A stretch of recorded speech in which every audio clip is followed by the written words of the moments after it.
Fala pessoal, bem-vindos ao canal Tamo em Portugal. Meu nome é Lúcio de Oliveira. E o meu é Stephanie de Oliveira. E hoje estamos comemorando, no dia que esse vídeo está saindo, estamos comemorando um ano aqui em Portugal. Um ano que chegamos aqui, na verdade, o ano que passamos pela imigração, Lisboeta, né? E aí fomos pra França, como vocês já viram, um dos primeiros vídeos desse canal. E começamos a nossa vida aqui na Europa faz um ano. E a gente escolheu esse vídeo para responder algumas dúvidas de vocês. E a gente colocou uma caixinha de perguntas no nosso Instagram. Inclusive, se você não segue a gente, aproveita e segue lá. É @tamo.emportugal. Thales, o nosso editor, vai colocar aqui para você poder nos seguir e acompanhar também a nossa rotina dia a dia, que a gente tá sempre postando por lá. E a gente colocou essa caixinha de perguntas pra galera perguntar lá o que eles têm curiosidade, e muita gente respondeu essa caixinha. Então hoje a gente vai aproveitar um ano depois aqui em Portugal e contar um pouquinho sobre a nossa experiência, como tem sido a nossa vida aqui. Com base na curiosidade de vocês. Então, bora lá pra vinheta e vamos embora.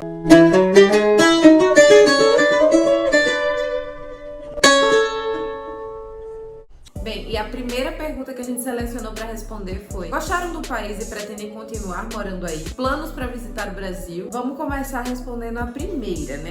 Se a gente gostou do país e pretende continuar morando aqui. O que é que você acha? Eu acho que quem já segue a gente, quem acompanha o canal, já sabe a resposta dessa pergunta, né? Gente, a gente gosta muito de Portugal. A gente tem amado aqui, viver aqui, tem se encantado com muita coisa por aqui. A gente já contou um pouco dos perrengues, das coisas, dos pontos negativos que também a gente já vê e a gente já expôs isso jogando aberto aqui no canal. Mas sim, a gente gosta muito de Portugal e pretendemos morar aqui ainda por alguns anos. Vivendo a realidade e sendo bem realista com a situação de Portugal, ainda assim é um país que tem nos encantado muito e a gente pretende morar aqui por um bom tempo, a não ser que os nossos planos mudem, mas isso não tá nada perto, nem muito palpável pra gente agora no momento. E voltar ao Brasil, como eu já tinha falado em outro vídeo aqui, a realidade aqui é um pouco diferente para visitar o Brasil. Depois que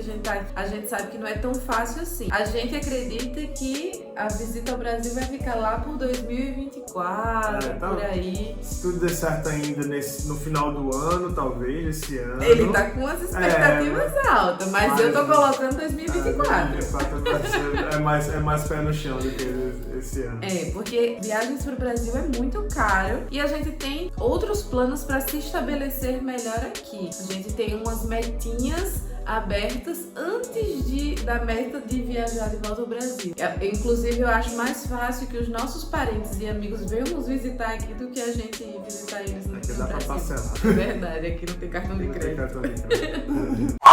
A segunda pergunta foi: qual foi a maior dificuldade que tiveram nessa fase de adaptação? E aí? Eu acho que a maior dificuldade nessa fase de adaptação é a língua, né? Porque apesar de ser português, é completamente diferente. Inclusive, esses dias no trabalho que eu estou agora, elas pediram desculpa pela forma que elas estavam falando, os palavreados, algumas palavras mais baixas, assim. E eu fiz, gente, muitas vezes eu não entendo vocês falam muito rápido, que eu não consigo entender. Então, às vezes, vocês estão rindo aí, eu tô séria, mas é porque eu não tô entendendo, não é porque eu não tô gostando do que vocês estão falando, é porque realmente eu não sei do que vocês estão falando. Então, mesmo um ano depois, ainda é um pouco complicado.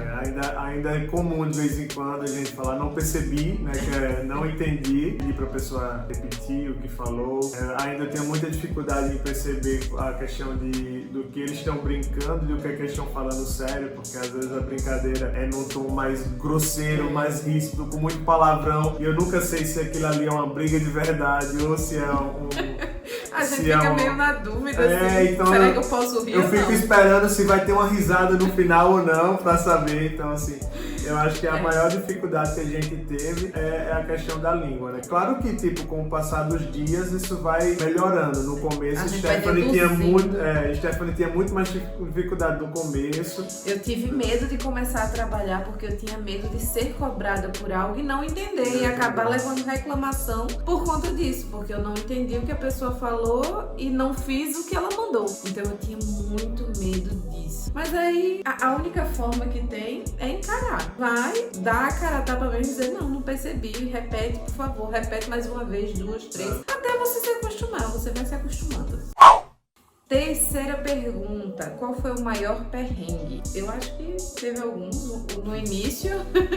No início foi bem complicado porque a gente veio planejando uma coisa e na verdade foram acontecendo outras. A questão de conseguir emprego foi um pouco mais complicada do que a gente imaginava, então a gente se apertou bastante financeiramente no início. Tudo engloba o financeiro, né? E aí a gente comprou o carro, logo nos primeiros meses que a gente comprou o carro, deu um perrengue danado, a gente gastou uma nota que se a gente não tivesse dinheiro guardado no Brasil, a gente tinha se ferrado muito. Já se ferrou, né? Já se ferrou, que tirou o dinheiro, descompletou uma parte do dinheiro que a gente tava juntando para o arrendamento, né, na época, e aí um valor bem alto. A gente compartilhou muito isso no Instagram, né? Esses perrengues foi perto do Natal e tal. Então, assim, era algo que a gente não tava planejando, mas é algo que é isso. A gente compra o carro usado, o carro sai barato, mas é um barato que às vezes sai caro, né? Fora isso, tem um perrengue que acho que a gente não contou, nunca contou, que é um perrengue que a gente passou quando chegou, mas não em Portugal, quando chegou em Paris. Nosso primeiro dia, quando a gente pisou em Paris, né, a gente tava sem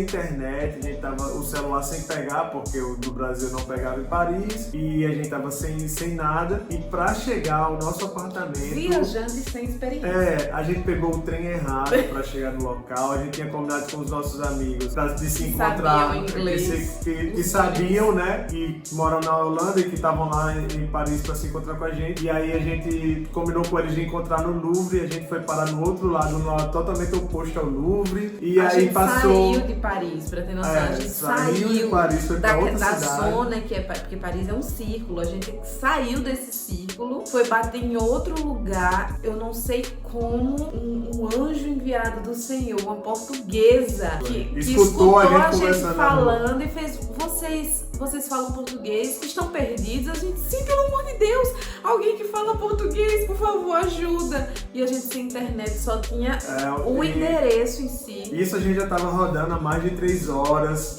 arrastando malas pela cidade, né? E assim, quando a gente encontrou essa mulher, a gente tinha conseguido internet no Wi-Fi assim de rua, né? E eu tinha conseguido colocar no Waze finalmente onde é que era, e a gente tava indo a pé, mas ainda era bem longe, a gente andou pra caramba. Mas foi um perrengue? Foi um perrengão de viagem. É essencial ter carro ou podemos contar com transporte público? E aí, meu bem? Você pode contar com transporte público se você viver nos grandes centros, você mora em Lisboa, se você mora em Porto. Tirando isso, é muito arriscado contar com o transporte público. Por exemplo, a gente morava em Braga no distrito de Braga, né? no concelho de Braga. Os ônibus em Braga funcionam. Só que tem um porém, por exemplo, se você trabalha até mais tarde da noite, se você trabalha no shopping, por exemplo, na restauração, você não vai conseguir ter ônibus à noite, porque o autocarro funciona até umas 8 horas, depois fica passando em horários reduzidos, tipo até umas 10h30, mas já não passa em todos os cantos, então é mais complicado. E também é só mais para aquele centrinho ali de Braga. Se você mora um pouquinho mais afastado, você já não tem a opção de autocarro, de transporte público no geral, para se locomover. Então, não é que seja essencial, mas a gente acha hoje importantíssimo você colocar no seu planejamento, se puder, a compra de um carro. Isso vai facilitar e muito, ainda mais por conta de arrendamentos, porque arrendamentos nos grandes centros está muito difícil. Para você abrir o leque e conseguir pagar menos no arrendamento, o carro ele vai lhe ajudar e muito. Exato, e aí, por exemplo, nessa questão de arrendamento, você sai do grande centro, vai para uma cidade menor, ou vai até para uma aldeia dentro daquela cidade, que é o caso que a gente está aqui, por exemplo, hoje a gente mora numa aldeia, né, que são bairros mais afastados, e a gente tem que depender totalmente de ter um transporte, porque aqui que realmente o transporte público é mais escasso. Vou contar minha situação, por exemplo, tá tendo muita greve dos comboios, greve dos trens. Depende então do carro para a gente ir até a rodoviária para eu pegar um ônibus, né, para ir trabalhar. Então assim, é bem mais complicado quando não se tem um carro. E aí nesse nosso caso a gente já tá vendo a possibilidade de comprar um segundo carro para poder eu ter um carro e ele poder ir trabalhar com outro carro, porque realmente um dos dois depender do autocarro ou dos comboios para ir trabalhar é muito complicado. Não é luxo, gente. Nesse caso aqui é necessidade mesmo. O nosso editor, que está editando esse vídeo, fez a seguinte pergunta: do que não sentem falta no Brasil? Diga aí, o que você não sente A falta? segurança, pelo amor de Deus. A falta dela, no caso do Brasil. Exatamente, a falta de segurança. Porque se tem um negócio que me dá um alívio é quando eu estou no autocarro aqui, ou numa paragem de autocarro, que é a paragem de ônibus, e eu posso pegar o meu celular, ou então meu celular no bolso, e eu estou completamente despreocupada. Eu voltar 11 horas do trabalho sem um pingo de medo. É claro que tudo isso foi um processo, né? Desde quando a gente chegou, eu ainda tinha muito medo, eu olhava pros cantos, ficava com medo. Quando eu tava trabalhando em fábrica, eu saía de casa de 5 horas da manhã, 4h50, ficava lá na rodoviária esperando o autocarro chegar pra buscar a gente, e a gente assim, ó, passava quem fosse, a gente não se importava, porque sabia que aquela pessoa muito provavelmente não iria fazer nada com a gente. Disso eu não sinto nada, absolutamente nenhuma falta no Brasil. Eu não sinto falta de ter que fazer feira no Brasil. Nossa, eu sou apaixonada pelo supermercado. Era uma coisa que vinha aumentando muito nos últimos meses que a gente estava no Brasil. A gente vinha diminuindo algumas coisas, alguns itens, né? Cada vez mais tirando coisas que dessem prazer para ficar só no basicão. E aí aqui, por exemplo, a gente tem a possibilidade de fazer uma feira mais tranquila, de comprar coisas que a gente gosta e tal. Eu não digo nem só tranquila, mas de colocar luxos nas nossas... Luxos que pra gente eram no Brasil, né? Por exemplo, eu gosto muito de salmão, de fazer ceviche, de fazer sushi, sashimi. E eu poder, toda semana, ir no mercado, poder comprar postas de salmão, sem me preocupar, chegar em casa e comer quando eu tiver com vontade, isso pra mim, meu Deus do céu. No Brasil, pra eu comprar salmão, eu comprava a cada 6 meses, e isso no cartão de crédito, querendo parcelar o sufoco que era. E assim, eu falo de salmão porque é uma coisa que eu gosto muito, mas tem várias outras coisas no mercado que a gente consegue comprar sem se preocupar, né? Consegue comprar bolachas, pipocas, essas besteiras do dia a dia sem ter tanta preocupação. É verdade. Teve uma pessoa que colocou só filhos. Bem, gente, filhos tá nos planos. A gente tá vindo pra cá, a gente adiou um pouco os planos de ter filhos, né? Mas tá nos nossos planos, né? A gente não sabe ainda quando. Esperamos que o mais breve possível pra gente não ficar tão velho. É que a gente tem o ideal de ser pais novos, só que a idade tá passando. Exato. E talvez a gente não seja pais tão novos assim, né? Mas assim, a gente tem primeiro ter pensado em se estruturar, né? Como a gente tá começando uma nova vida aqui, então é todo um processo de estruturação. Então a gente tá, né, se reestruturando agora que a gente conseguiu uma casa pra gente e tal. Então a gente vai comprar as coisas para essa casa, vai ajeitar o carro e tal. E aí sim a gente poder ter filho tranquilamente, né? Apesar da casa já ser mobiliada, mas tem muitas coisas ainda que faltam pra deixar a casa com a nossa cara, pra gente ter um ar mais de que é a nossa casa, né? A gente precisa dar uma ajeitada nela, uma organizada nela, pra aí sim a gente ter, porque filho também é um plano gigantesco, a gente não pode simplesmente colocar uma criança no mundo com a vida toda desorganizada, né? Vocês se deram bem com os portugueses? Como é essa relação? Bem, eu falando por mim, graças a Deus, eu me dei muito bem com os portugueses. Foram raros os portugueses e portugueses que teve um atrito aqui, outro ali, mas mesmo assim, coisa assim que a gente nem conta. Mas a minha relação, principalmente na fábrica, por exemplo, né, que eu fui onde eu passei mais tempo tendo relações com portuguesas, tem meninas, mulheres lá que eu quero levar pra minha vida, porque elas foram praticamente mães pra mim. Irmãs que me ajudaram muito, me acolheram bastante. Graças a Deus eu tive muita sorte. Assim, no meu trabalho, todo mundo que eu me relacionei, assim, que me relaciona e tal, os colegas de trabalho, nunca teve nenhum atrito. É importante entender para se dar bem, nessa questão de se dar bem com o português, é importante entender como é a cultura deles em relação a relacionamento, né? A gente no Brasil tem muito a questão do abraço, do afeto, do receber em casa, do convidar para almoçar, o convidar para o churrasco, fazer festa. E aqui eles são mais reservados, então tipo, é meio que respeitar o espaço dele, entender que eles são diferentes. é que eles funcionam, e aí se aproximando à medida que vem uma abertura. Então, assim, pelo menos no trabalho, os contatos que eu já tive com os portugueses foram todos muito bons.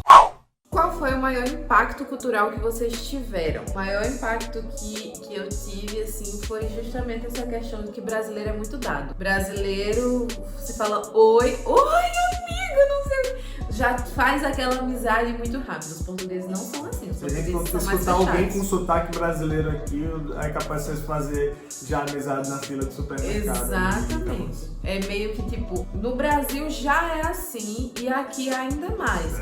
Aqui você pode encontrar, a gente é do Nordeste, da Paraíba, e a gente pode encontrar alguém do Sul e, meu Deus do céu, meu vizinho! Ai, ter aquela conexão.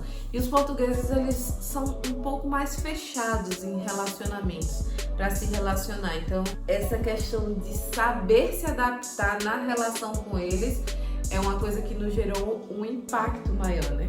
E a questão cultural, assim, eu e Stephanie, a gente gosta muito, por exemplo, de ir num barzinho, escutar uma música ao vivo e tal, e aqui é muito raro disso acontecer, então foi um impacto muito grande de a gente, porque isso acontece mais em restaurantes aqui que são de brasileiros, né? Então, tipo assim, é muito difícil de achar isso. Então isso foi uma mudança na nossa rotina, a gente já não tem esse hábito aqui, a gente não consegue ter esse hábito de ir no final de semana ir num barzinho, né, comer um espetinho. Mas eu acredito com música ao vivo, não tem. Eu acredito também que isso é muito mais da cultura do Nordeste.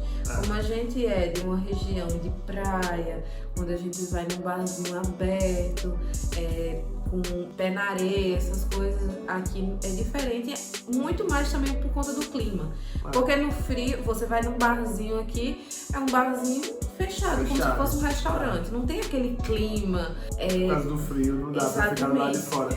E aí outro impacto cultural, eu acho que é a questão da participação nas festas culturais daqui, né? Primeiras diferenças, por exemplo, o São João aqui é totalmente diferente do nosso São João, não tem quadrilha, não tem comida de milho, né? Uma festa de rua também, que vai todo mundo, mas tem outras tradições. O carnaval é uma coisa também totalmente diferente do nosso, a gente mostrou recentemente pra vocês aqui no canal. Mas o que eu acho mais legal é que, tipo, todos participam, né? Seja de uma criança que tá num carrinho de bebê ainda, ao senhorzinho de idade com uma bengala assim na mão. Tá todo mundo na rua, tá todo mundo comemorando, se é festa comemorativa, se é Páscoa, se é São João. Então, tipo assim, eu achei isso muito fantástico quando a gente vê as primeiras vezes, né? Tem muita atividade cultural deles, né? Tem todo um calendário cultural e todo mundo participa.